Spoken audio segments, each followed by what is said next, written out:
Who else would have a shuttle behind you except in Florida? So, in 1985, I first came to the Kennedy Space Center and I got to work on Atlantis. It was the first time I got to crawl around the orbiter, mostly in the aft compartment and in the mid-body, and it was a great opportunity for me. Today, Atlantis is here ready for its next mission, ready to go help future explorers, help grade school kids get excited about space and go do careers in space and science. That's really what the future for all our shuttles is, and especially Atlantis here. Today, the Commercial Crew Program, which is what I represent, is all about the future as well. When one program ends, another program begins. And we began in 2010 with some development work with a number of companies. And today, we're in our biggest effort so far called Commercial Crew Integrated Capability, in which we have 3 companies that are supporting us. They are SpaceX, Sierra Nevada, and Boeing Corporation. All 3 of them have booths over here. I think SpaceX has a rocket you can look, or a capsule you can look inside. I think there's some other models of the other 2. So go take a look. See what our partners, see what industry is doing with NASA today. And it's a little different. You think of Commercial Crew and you say, why Commercial Crew? Why do something commercial?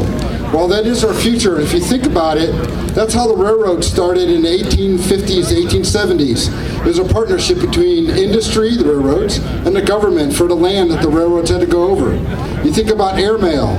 Airmail was a process in which the government had to move mail, and they owned the airplanes, the pilots, the airfields, all that stuff. And as it became well known, as it became something that could be done, the government decided to turn it over to industry, and thus we have airlines. That's how that started. Today, we have Commercial Crew. For 30 years, the shuttles have been flying. For 30 years, industry has been learning, so has NASA, about how to do access to low Earth orbit. So today, we have our faith in industry that they can take this to the next level, and they can make an industry out of this on their own, with NASA's help to develop. And then we'll buy a ticket to ride. We'll buy a ticket for our astronauts to go to the International Space Station on one of the vehicles that's probably in the crowd today. And these vehicles will bring us to the International Space Station so we can do science. Why go to space? It's for the same reason we've always gone and always explored. It's to learn new things. And all the Commercial Crew Program is doing is providing a transportation system for that learning, for that exploration. And we're going to do it with industry. And we're going to do it with industry so it's not just a NASA mission. We hope that someday there'll be other missions to other low Earth orbit capabilities. Maybe other space stations. Maybe other science. Maybe other platforms. Maybe other servicing of satellites. Or launching of satellites. Or recovery of satellites. All those things can be done with humans in the loop. And humans in the loop need access to low Earth orbit. And that's what our partners are working on today. So if you think about where we are today with Atlantis sitting behind us, it flew over 30 missions, of which I got to work on many of those missions. We did many firsts with Atlantis, and in the end, it was a great set of missions to the Hubble Space Telescope and to the International Space Station. Clearly an historic vehicle flown by astronauts who cared more than anything to complete the mission, and put together by engineers, technicians, and quality folks from right here at the Kennedy Space Center to go fly all those missions.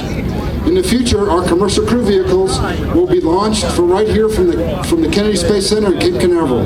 That's the goal, that's what they're meeting, and that's what they're doing. Also, I imagine some of these folks, some of these companies are going to be building their vehicles right here. So we not only will be a launch facility, we're also going to be a manufacturing facility. It'll be an outstanding opportunity for Central Florida to provide new high-tech jobs in this area. Will it happen tomorrow morning? No, but it's going to happen over time because of the momentum that our 3 companies are already displaying. So in conclusion, I want to say that Atlantis and the other orbiters all set the standard for what it takes to get into space. Today, we look back at the history of aviation. We look back at some guy named Charles Lindbergh. If you remember him, he took a great challenge with his Spirit of St. Louis airplane and flew across the ocean. First time ever. And he did something that was dreaming. And he went and said, that's next to impossible. Everyone said, there's no way. And he went and did it, and it became that dream. Back in 1969, there were 5 competitors trying to figure out how to build a space shuttle for the future. It was an impossible task. Rockwell, back then, Martin Marietta, and Morton Thiokol all won the contract, and they created this, something that was impossible in 1969, and it flew 135 missions. Today, we have commercial crew, and it will be the next thing that our children and grandchildren can look at and say, I want to do something impossible. And they can help go create transportation systems in low Earth orbit, continue to the International Space Station, and someday go to the moon and Mars. Thank you very much.